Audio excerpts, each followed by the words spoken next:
लगभग सभी enzymes protein होते हैं। कुछ न्यूक्लिक एसिड एंजाइम की तरह व्यवहार करते हैं, इन्हें राइबोजाइम कहते हैं।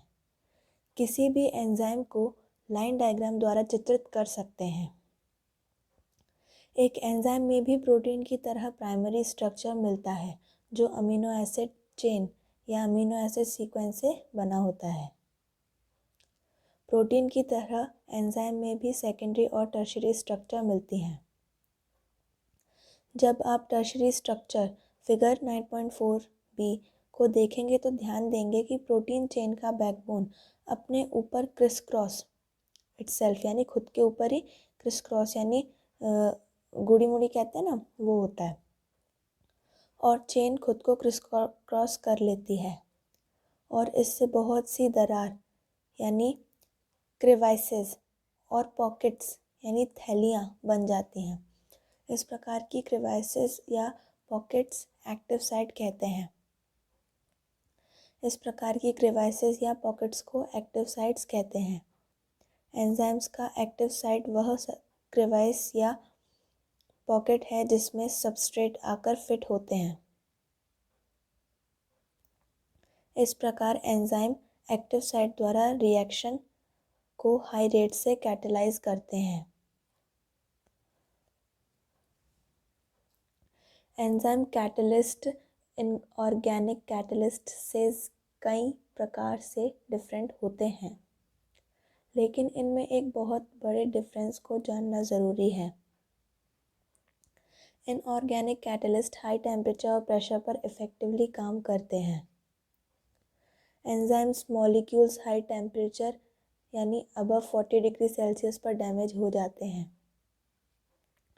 नॉर्मली एक्सट्रीमली हाई टेम्परेचर में, जैसे हॉट वेंट्स यानी कि गर्म स्रोत और सल्फ़र स्प्रिंग्स यानी सल्फ़र के झरने पाए जाने ऑर्गेनिज्म से प्राप्त एंजाइम स्टेबल होते हैं। यानी कि ये थर्मल हॉट वेंट्स वगैरह और सल्फ़र स्प्रिंग्स वगैरह होती है ना, उसमें जो ऑर्गेनिजम्स पाए जाते हैं उनसे जो प्राप्त एंजाइम्स हैं वो स्टेबल होते हैं और उनकी कैटालिटिक पावर हाई टेम्परेचर यानी up to 80 degree Celsius to 90 degree Celsius पर भी बनी रहती है।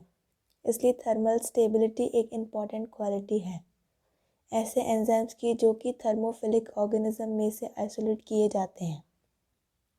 ठीक है, थर्मोफिलिक ऑर्गेनिजम्स यानी कि जो हीट में भी एग्जिस्ट कर अच्छी खासी हाई टेम्परेचर पे भी एग्जिस्ट कर जाते हैं, उन्हें हम थर्मोफिलिक ऑर्गेनिजम्स कहते हैं। तो उनमें से आइसोलेट किया हुआ एंजाइम की एक बहुत इंपॉर्टेंट प्रॉपर्टी क्या है, टेम्परेचर में टेम्परेचर। केमिकल रिएक्शन, एंजाइम्स क्या होते हैं? इससे पहले यह समझना इम्पॉर्टेंट है कि केमिकल रिएक्शन क्या होती हैं। केमिकल कंपाउंड्स में दो तरह के चेंजेस होते हैं। पहला फिज़िकल चेंज, जिसमें बिना बॉन्ड के टूटे हुए कंपाउंड्स के आकार में चेंज होता है। दूसरा फिज़िकल प्रोसेस में मैटर की फिज़िकल स्टेट में चेंज होता है, जैसे बर्फ़ का पिघलकर पानी में चेंज होना या पानी का इवेपोरेट होना, वेपर में बदलना, ये फिज़िकल प्रोसेसेस हैं। ट्रांसफॉर्मेशन के समय बॉन्ड का टूटना, नए बॉन्ड्स का फॉर्मेशन होना ही केमिकल रिएक्शन होती है। ठीक है, तो ट्रांसफॉर्मेशन के समय जो बॉन्ड्स टूटती हैं फिर नई बॉन्ड्स बनती हैं, बस उसी को केमिकल रिएक्शन कहते हैं। Example, barium hydroxide plus H2SO4 की रिएक्शन होगी तो क्या बनेगा, बेरियम सल्फेट और दो वाटर के मॉलिक्यूल निकलेंगे। ठीक है, तो यहाँ पे क्या OH हटा, बेरियम हाइड्रोक्साइड से OH टूटा, फिर जाकर वो फिर जो बेरियम अलग हो गया वो H2SO4 के SO4 से जुड़ा, तो ये ब्रेकिंग और मेकिंग हुई। ठीक है, यह एक इनऑर्गेनिक केमिकल रिएक्शन है। सिमिलरली स्टार्च का हाइड्रोलिसिस द्वारा ग्लूकोज में बदलना एक ऑर्गेनिक केमिकल रिएक्शन है। फिजिकल या केमिकल प्रोसेस की रेट का सीधा संबंध पर यूनिट टाइम में बनने वाले प्रोडक्ट, अमाउंट ऑफ प्रोडक्ट पर निर्भर करता है। इसे इस तरह रिप्रेजेंट कर सकते हैं कि rate is equals to change in concentration of product upon change in time. Change in concentration of product upon change in time is equals to rate. ठीक है। यदि डायरेक्शन स्पेसिफाइड यानी निर्धारित हो तो इस रेट को वेलोसिटी भी कहते हैं। फिजिकल और केमिकल प्रोसेसेस की रेट अदर फैक्टर्स के साथ साथ टेम्परेचर द्वारा प्रभावित होती है। एक जनरल रूल के अनुसार प्रत्येक 10 डिग्री सेल्सियस टेम्परेचर के बढ़ने या घटने पर रिएक्शन की रेट डबल या आधी हो जाती है। Catalysed reactions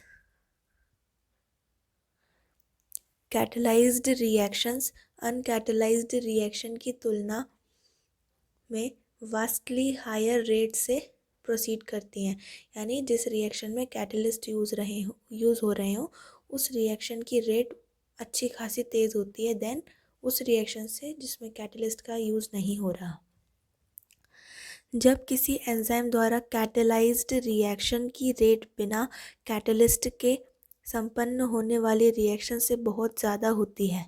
for example CO2 plus water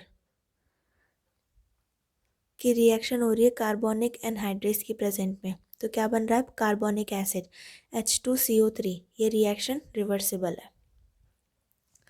यह रिएक्शन बहुत स्लो स्पीड से होती है जिसमें 1 घंटे में कार्बोनिक एसिड यानी H2CO3 के 200 मॉलिक्यूल 200 मॉलिक्यूल्स फॉर्म होते हैं। लेकिन यही रिएक्शन साइटोप्लाज्म में प्रेजेंट एंजाइम कार्बोनिक एनहाइड्रेस की प्रेजेंस में ड्रामेटिकली स्पीड में संपन्न होती है।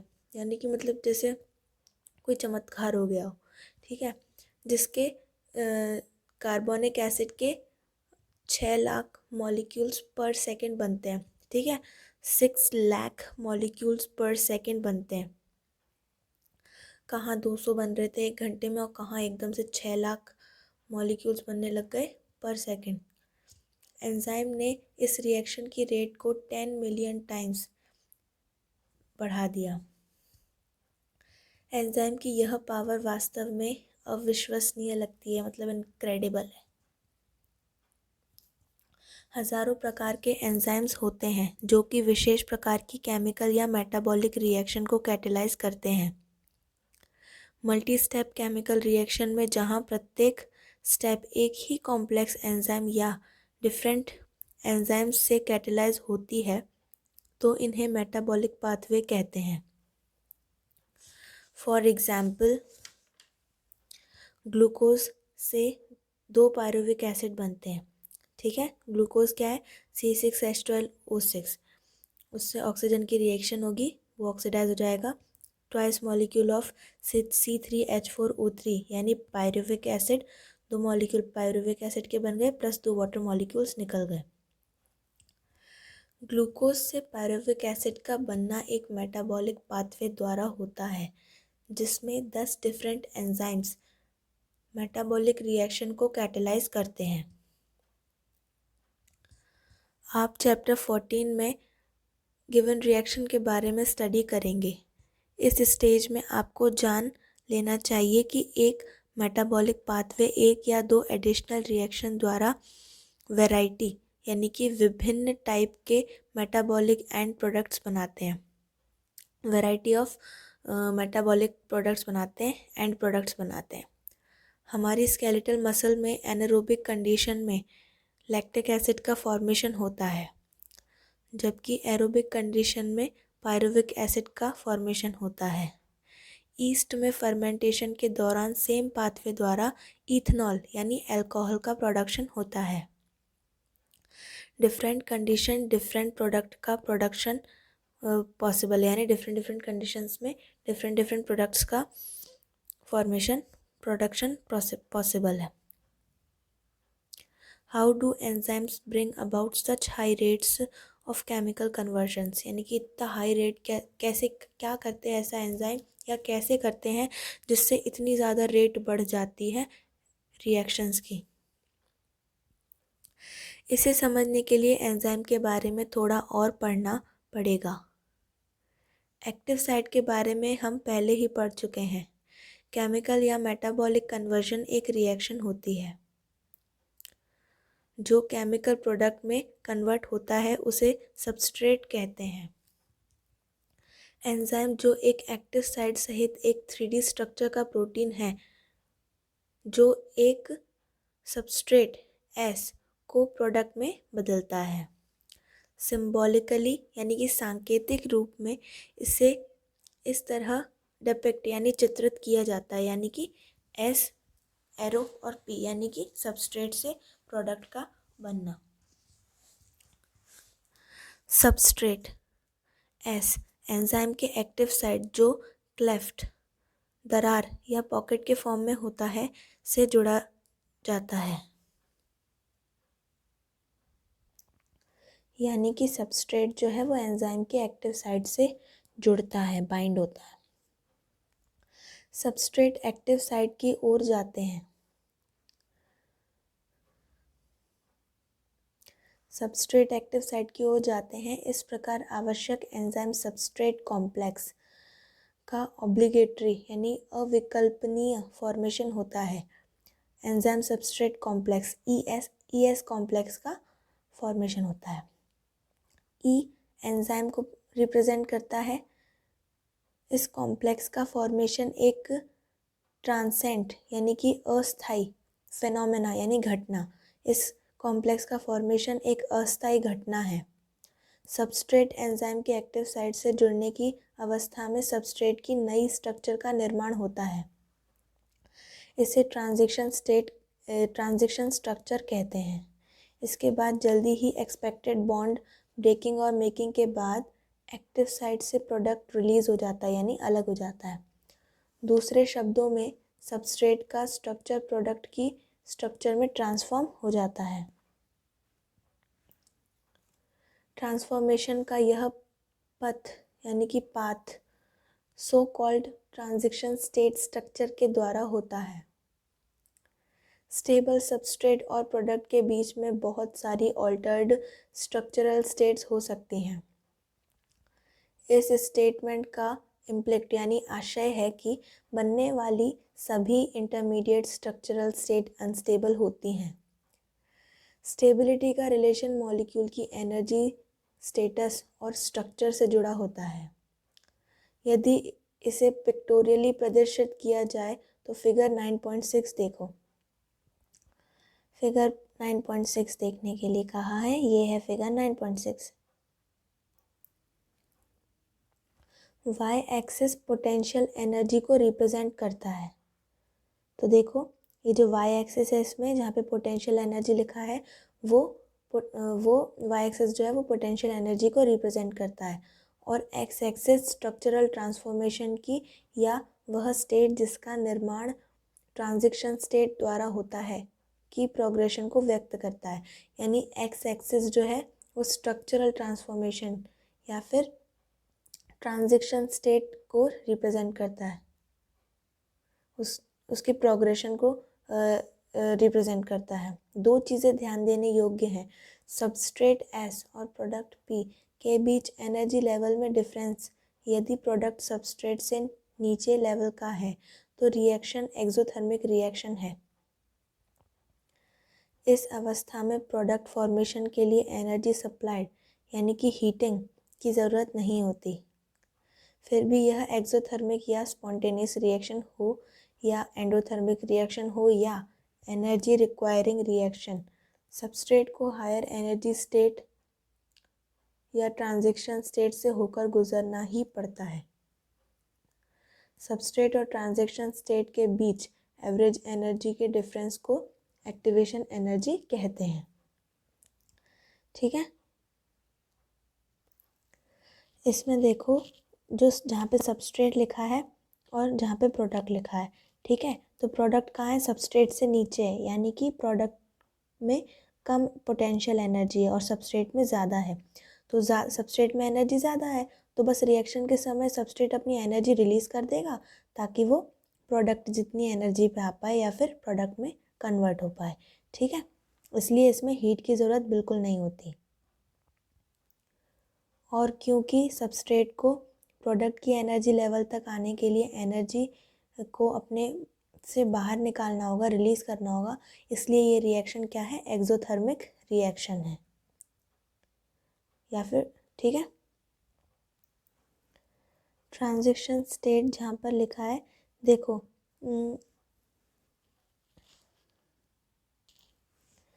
पहले ये सुनो कि एक्टिवेशन एनर्जी क्या होती है। एक्टिवेशन एनर्जी वो एनर्जी होती है जो किसी भी रिएक्शन को इनिशिएट करने के लिए, शुरू करने के लिए चाहिए होती है। ठीक है, तो जब आप एंजाइम का यूज़ करते हो ना कोई भी रिएक्शन करवाने के लिए, तो उसमें आपको कम एक्टिवेशन एनर्जी में ही रिएक्शन हो जाती है, पर अगर एंजाइम को यूज़ नहीं कर रहे हो तो ज़्यादा लगती है। अब देखो इसमें यहाँ पे लिखा है एक्टिवेशन एनर्जी विथ एंजाइम, और फिर जो एरो बना हुआ है ना, जितनी उसकी लेंथ है ना उतनी एक्टिवेशन एनर्जी या उतनी एक्टिवेशन एनर्जी लग रही है जब आप एंजाइम को यूज़ कर रहे हो, यानी कि कम लग रही है। पर जब आप एंजाइम को यूज़ नहीं कर रहे हो तो देखो कितनी ज़्यादा एक्टिवेशन एनर्जी की ज़रूरत पड़ रही है। या कह सकते हैं कि रिएक्शन को कितना लॉन्ग पाथवे को यूज़ करना पड़ रहा है। विद एक्टिवेशन एनर्जी देखो कितना छोटा कर्व है, और एक्टिवेशन एनर्जी के साथ देखो कितना सॉरी विद एंजाइम कितना छोटा सा कर्व बन रहा है, क्योंकि कम एनर्जी लग रही है। पर विदाउट एंजाइम बहुत बड़ा कर्व बन रहा है, यानी कि बहुत ज़्यादा एनर्जी की ज़रूरत होगी रिएक्शन को शुरू करने के लिए। ठीक है, हमने ये पूरा यहाँ तक पढ़ लिया है, एक्टिवेशन एनर्जी तक नीचे। ठीक है, एंजाइम्स एनर्जी बैरियर को घटाकर सबस्ट्रेट से प्रोडक्ट में आसान ट्रांजैक्शन में सहयोग करता है।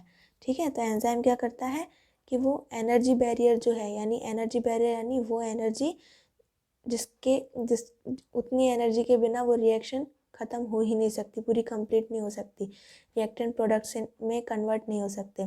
तो वो जो एनर्जी है उसको वो एक बैरियर की तरह काम कर रही है, यानी अगर आप उतनी एनर्जी अगर दे दोगे तो वो रिएक्शन हो जाएगी। तो एंजाइम क्या करते हैं, एनर्जी बैरियर को कम करते हैं, यानी कम एनर्जी में ही काम चलवा देते हैं। एंजाइम एनर्जी बैरियर को घटाकर सबस्ट्रेट से प्रोडक्ट के आसान ट्रांजिशन में हेल्प करते हैं। Nature of enzyme action. प्रत्येक एंजाइम ई के मॉलिक्यूल में सबस्ट्रेट एस बाइंडिंग साइट मिलता है, जो कि सबस्ट्रेट से बंध कर highly reactive enzyme substrate complex का निर्माण करता है। यह कॉम्प्लेक्स शॉर्ट लिविंग होता है, जो प्रोडक्ट पी और अनचेंज्ड एंजाइम में डिसोसिएट हो जाता है। इसके इंटरमीडिएट यानी कि मध्य वाली जो मध्यावस्था है, जो बीच की जो स्थिति है, इंटरमीडिएट के रूप में एंजाइम प्रोडक्ट कॉम्प्लेक्स का निर्माण होता है। ठीक है, इसके इंटरमीडिएट के रूप में एंजाइम प्रोडक्ट ईपी कॉम्प्लेक्स का निर्माण होता है। The formation of enzyme substrate complex is essential for catalysis. Enzyme substrate complex का फॉर्मेशन कैटालिसिस के लिए बहुत इम्पॉर्टेंट होता है। ठीक है, तो ये रिएक्शन में शो किया गया है कि एंजाइम प्लस सबस्ट्रेट फिर क्या बन जाएगा, ES। ES क्या है, ES complex, enzyme substrate complex. ठीक है, ये रिवर्सिबल होता है, ये भी ध्यान रखना है। फिर एंजाइम सबस्ट्रेट कॉम्प्लेक्स से EP कॉम्प्लेक्स बन जाएगा, यानी एंजाइम प्रोडक्ट कॉम्प्लेक्स। फिर उसके बाद में एंजाइम अलग और प्रोडक्ट अलग, दोनों एक दूसरे से अलग हो जाएंगे, और इस तरह हमें प्रोडक्ट मिल जाएगा।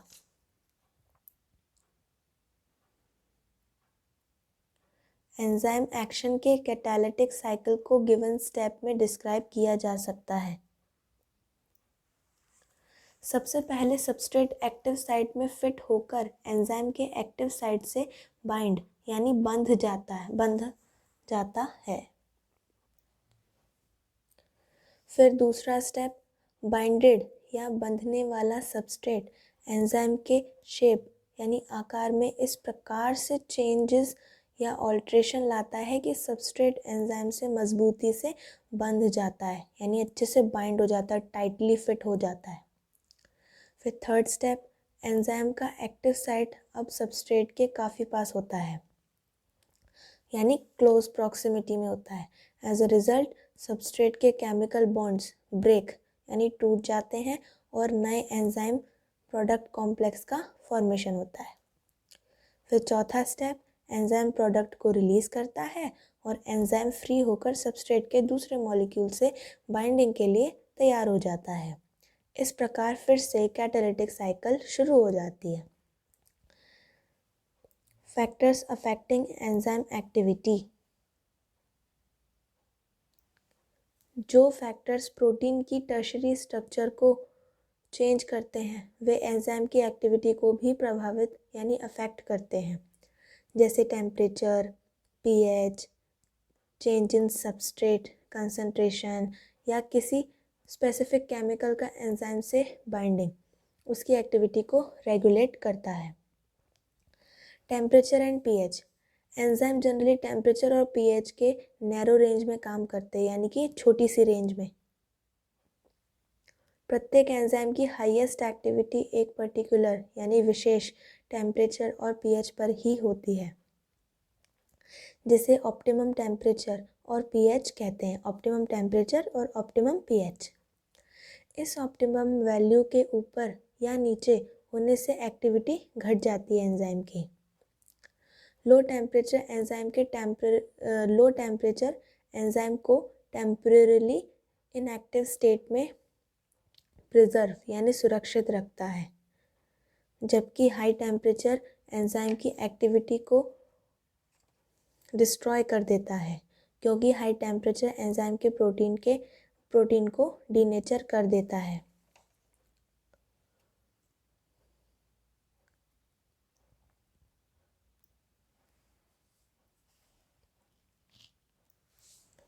देखो इसमें टेम्परेचर वाला ग्राफ देखो, बीच वाला, ठीक है। तो इसमें जो एक्स एक्सिस है उस पर टेम्परेचर है और वाई एक्सिस पे एंजाइम की एक्टिविटी है, ठीक है। तो सबसे देखो शुरू में जैसे जैसे टेम्परेचर इंक्रीज़ करते जा रहे हैं वैसे वैसे एंजाइम की एक्टिविटी भी बढ़ती जा रही है, ठीक है। पर एक पॉइंट आता है जहाँ पर एक टेम्परेचर ऐसा आता है जब एंजाइम की एक्टिविटी सबसे मैक्सिमम है। देखो कर्व का जो टॉप पॉइंट है उस जगह पर एंजाइम की एक्टिविटी सबसे ज़्यादा है, पर उस टेम्परेचर के बाद में फिर अगर आप टेम्परेचर बढ़ाते जाओगे तो एंजाइम की एक्टिविटी घटती जा रही है। देखो कर्व नीचे आता जा रहा है ना। तो ये ग्राफ समझ में आ ही गया होगा, बड़ा सिंपल सा ग्राफ है। Next is concentration of substrate. Substrate की कंसंट्रेशन एस के बढ़ने के साथ साथ पहले तो एंजाइमेटिक रिएक्शन की वेलोसिटी यानी कि रेट, वेलोसिटी कह लो या रेट कह लो, बढ़ती जाती है। रिएक्शन अल्टीमेटली मैक्सिमम वेलोसिटी यानी वी मैक्स प्राप्त करने के बाद सबस्ट्रेट की कंसंट्रेशन बढ़ने पर भी बढ़ती यानी एक्सीड नहीं होती। ऐसा इसलिए होता है कि एंजाइम के मॉलिक्यूल की संख्या सबस्ट्रेट के मॉलिक्यूल से कहीं कम होती है और इन मॉलिक्यूल्स से एंजाइम के सैचुरेशन होने के बाद एंजाइम का कोई भी मॉलिक्यूल सबस्ट्रेट के एडिशनल यानी अतिरिक्त मॉलिक्यूल से बाइंडिंग करने के लिए फ्री नहीं बचता। यानी कि अपन एक लिमिटेड क्वांटिटी में ही एंजाइम डालते हैं, ठीक है। पर फिर अगर आप सबस्ट्रेट डालते ही जा रहे हो, रिएक्टेंट बस डालते जा रहे हो, तो ऑब्वियस सी बात है कि जो अपने एंजाइम्स है उनकी सारी की सारी एक्टिव साइट पहले से ही फिल हो जाएंगी। अब तो बहुत सारा सबस्ट्रेट हो गया, तो वो सबस्ट्रेट किसी से बाइंड ही नहीं होगा और इस वजह से रिएक्शन की जो वेलोसिटी वो और बढ़ेगी नहीं। और इसीलिए शुरू में बढ़ रही थी, क्यों? क्योंकि एंजाइम्स के पास बहुत सारी एक्टिव साइट्स थी। तो अब जैसे जैसे सबस्ट्रेट बढ़ाते जा रहे थे वैसे वैसे वो सबस्ट्रेट एंजाइम से जुड़ता जा रहा था और रिएक्शन की स्पीड और बढ़ती जा रही थी। पर एक समय ऐसा आ गया जब दोनों की कंसंट्रेशन बराबर हो गई और दोनों कंसंट्रेशन बराबर नहीं हो गई, जितनी एक्टिव साइट्स थी वो सबके सब भर गई। अब तुम सबस्ट्रेट डालते जा रहे हो तो ऑब्वियस सी बात है कि उसकी स्पीड या रेट में, वेलोसिटी में कोई अंतर नहीं आ पाएगा।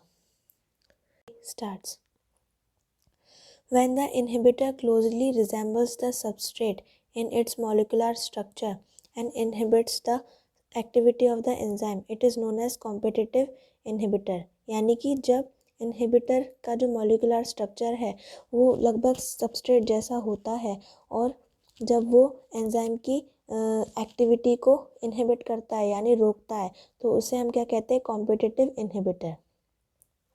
Due to its close structural similarity with the substrate, यानी कि सबस्ट्रेट के साथ क्लोज स्ट्रक्चरल सिमिलैरिटी यानी कि लगभग स्ट्रक्चर सेम होता है, सिमिलैरिटी होती है, उसके कारण the inhibitor competes with the substrate, जो इनहिबिटर है वो सबस्ट्रेट के साथ में एक तरीके से कंपटीशन करता है। किस चीज़ के लिए? सबस्ट्रेट बाइंडिंग साइट जो है एंजाइम की वहाँ पर, यानी कि सबस्ट्रेट को नहीं बाइंड होने देता है एंजाइम पर, खुद इनहिबिटर बाइंड हो जाता है और इसके फलस्वरूप यानी कि consequently the substrate can not bind, substrate नहीं जुड़ पाता फिर एंजाइम के ऊपर और एज अ रिज़ल्ट जो एंजाइम एक्शन जो है वो घट जाता है। Example, inhibition of succinic dehydrogenase by malonate. Succinic dehydrogenase जो है सबस्ट्रेट है वो नहीं जुड़ पाता एंजाइम के ऊपर, क्यों? क्योंकि मेलोनेट का स्ट्रक्चर भी उसी की तरह होता है तो वो मेलोनेट जाके जुड़ जाता है। तो inhibition of succinic dehydrogenase by malonate which closely resembles the substrate succinate in structure. ठीक है, सबस्ट्रेट क्या है? सक्सेनेट है और मेलोनेट जो है वो सक्सेनेट जैसा होता है। ठीक है, पहले थोड़ा मैंने गड़बड़ बोल दिया, अभी मैं सही से बोल देती हूँ कि जो मेलोनेट का जो मेलोनेट क्या है? इनहिबिटर है। सक्सेनेट क्या है? सबस्ट्रेट है।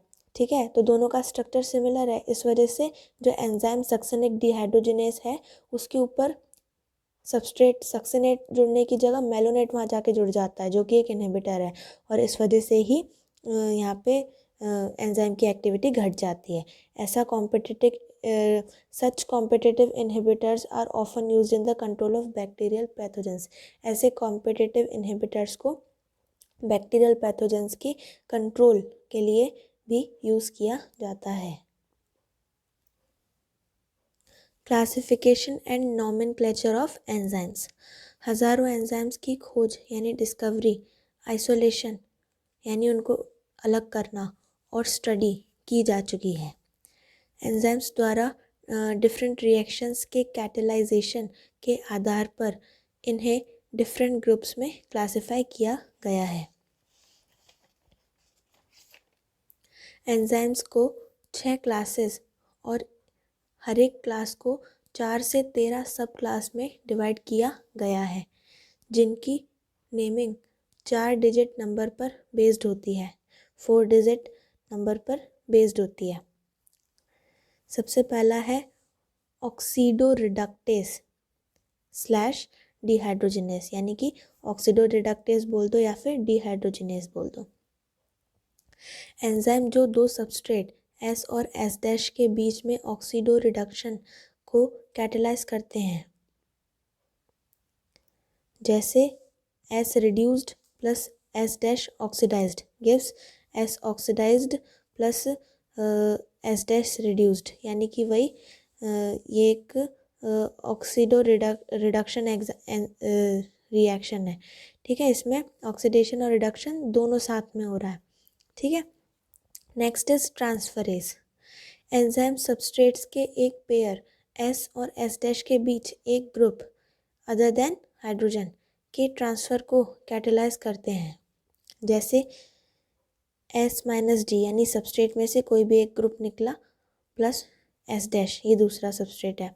ठीक है, दोनों की रिएक्शन हुई, वो जाके एस डैश पे एस प्लस एस डैश बन गया, नहीं एस बन गया, यानी एस में से वो जी निकल गया तो एस बन गया और वो जो जी है वो एस डैश में जाके एस डैश में से भी निकल गया, एस डैश माइनस जी। वो माइनस नहीं था, सॉरी, वो बॉन्ड थी। ठीक है, तो एस और जी एक बॉन्ड है, कोई भी एक चीज़ है, मान लो एस उसमें सबस्ट्रेट है, जी को ए से निकलने वाला ग्रुप है। ठीक है, और एस डैश है, तो जब फिर ये जो रिएक्शन होगी उसके बाद में एस बॉन्ड जी उसमें से निकल जाएगा और वो जाके किस पे जुड़ जाएगा? एस डैश पे जाके जुड़ जाएगा। ठीक है, तो ऐसी रिएक्शंस को ट्रांसफरेज यानी ट्रांसफ़र करना, एक ग्रुप को एक रिएक्टेंट से दूसरे रिएक्टेंट पर ट्रांसफ़र कर देना, ऐसे रिएक्शन को कैटेलाइज करते हैं। Next is hydrolysis. Enzyme ester, ether, peptide, glycosidic, carbon carbon, carbon halogen या फॉस्फोनाइट्रोजन बॉन्ड को हाइड्रोलिसिस करते हैं।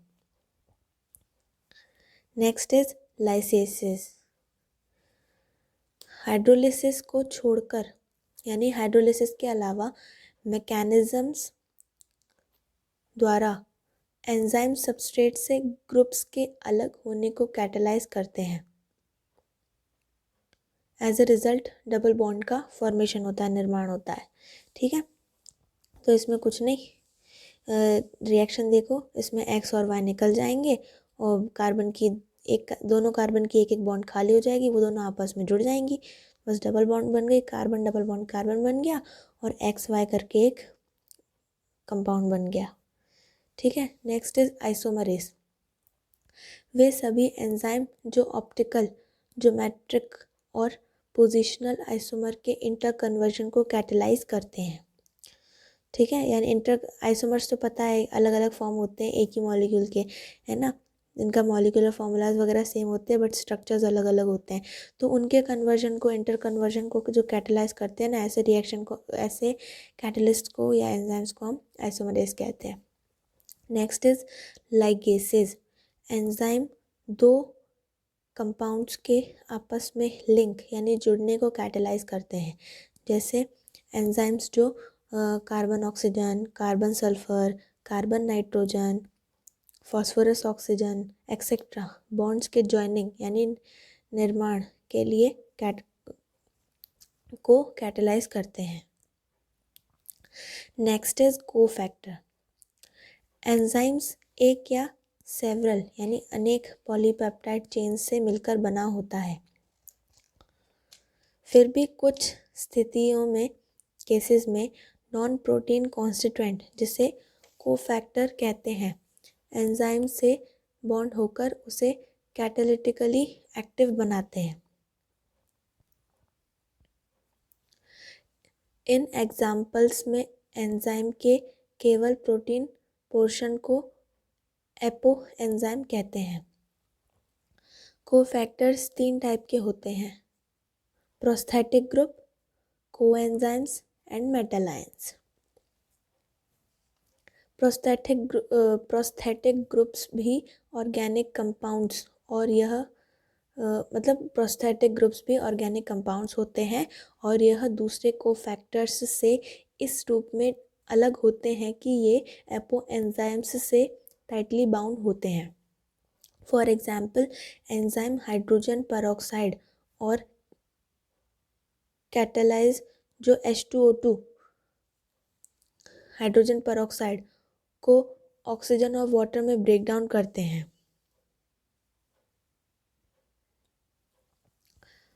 हेम HAEM हेम प्रोस्थेटिक ग्रुप होता है जो एंजाइम के एक्टिव साइट से जुड़ा होता है।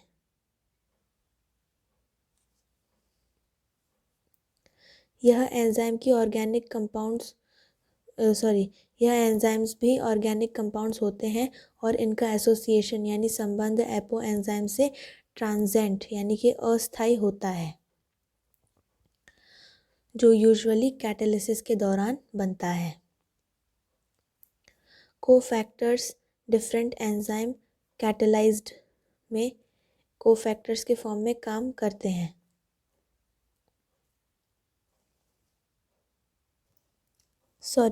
उसमें कोएंजाइम था, ठीक है, तो coenzymes different enzyme catalyse reactions में कोफैक्टर्स के फॉर्म में काम करते, सर्व करते हैं। ठीक है, अनेक यानी कि मैनी अनेक कोफैक्टर्स का एसेंशियल यानी मुख्य केमिकल कंपोनेंट विटामिन्स होते हैं, जैसे coenzyme nicotinamide, adenine dinucleotide NAD। Coenzyme क्या है? Nicotinamide adenine dinucleotide NAD और NADP विटामिन नियासिन से जुड़े रहते हैं, या फिर NADP में विटामिन नियासिन होता है। मेटल आयन, कई एंजाइम्स एक्टिविटी के लिए मेटल आयन की ज़रूरत होती है, जो एक्टिव साइट्स पर साइड चेन से कोऑर्डिनेशन बॉन्ड बनाते हैं और उसी समय एक या एक से ज़्यादा कोऑर्डिनेशन बॉन्ड्स द्वारा सबस्ट्रेट से जुड़े होते हैं, जैसे प्रोटियोलिटिक एंजाइम। कार्बोक्सी पेप्टाइडेज से जिंक एक कोफैक्टर के रूप में जुड़ा होता है। एंजाइम से यदि कोफैक्टर को अलग कर दिया जाए तो इनकी कैटालिटिक एक्टिविटी लॉस्ट यानी समाप्त हो जाती है। इससे स्पष्ट है कि एंजाइम की कैटालिटिक एक्टिविटी के लिए एक क्रूशियल रोल प्ले करता है, निर्णायक भूमिका रोल प्ले करता है कोफैक्टर। ठीक है, तो ये चैप्टर यहीं पर समाप्त होता है। Thank you very much for watching the whole video of this chapter. I request you कि प्लीज़ अपने फ्रेंड्स को भी ये वीडियोस शेयर करना, सो दैट उनकी भी हेल्प हो सके और मेरी भी, है ना। क्योंकि ज़्यादा से ज़्यादा लोग पढ़ेंगे मेरे वीडियोस से तभी तो मेरी मेहनत सफल होगी एनसीईआरटी के चैप्टर्स को हिंदी में ट्रांसलेट करके फिर आप तक पहुंचाने की, है ना। इस वजह से प्लीज़ इन वीडियोस के बारे में अपने फ्रेंड्स को भी बताओ। Thank you very much.